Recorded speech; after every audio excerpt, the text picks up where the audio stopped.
anything to do with the Olympic Games.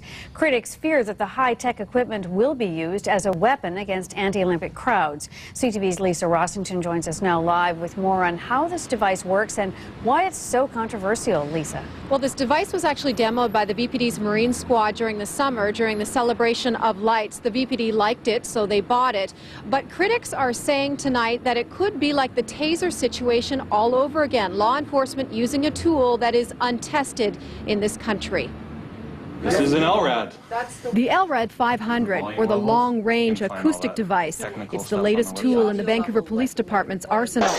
It's a high-end loudspeaker. Unlike a conventional megaphone, the LRAD emits highly directional sound waves.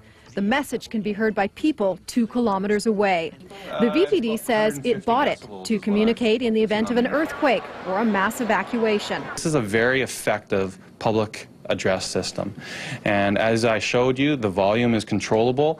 We'll be working with organizations like WCB and other organizations to find acceptable volume levels in the various situations.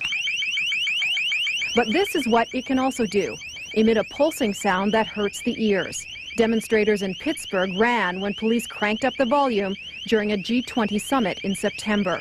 The manufacturer, American Technology, touts it as a crowd control device. It deters hostile behavior with powerful tones. Critics call it an acoustic weapon and wonder if it will be turned on anti-Olympic demonstrators. We can't rule out anything in the use of this device at any sound level.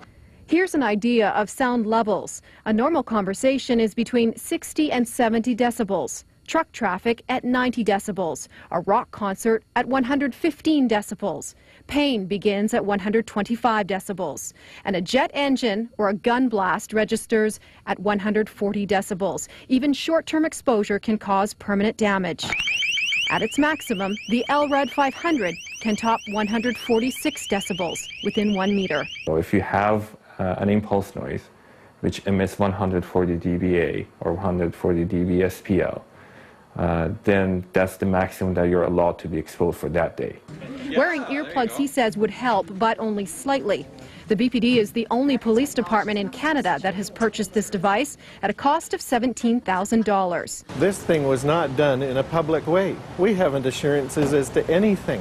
I want to know where the mayor was and where the council were when this thing was being bought. Public money has been spent on this without any kind of democratic oversight and control in a public way that would make us feel as if we knew what we were getting into. According to the distributor, the device, which was developed about 4 years ago, has not undergone any independent testing in Canada. We got it used.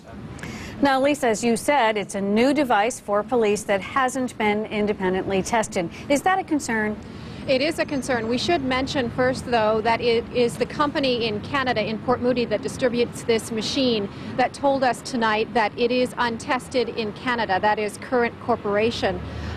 They say that it is being tested currently by the Navy, which bought 2, but that is clearly the concern from BC Civil Liberties, that, again, we're looking at a tool that has not been tested in Canada, and really we're using it, or going to be using it, in this country for the first time. Pamela. All right, Lisa Rossington reporting.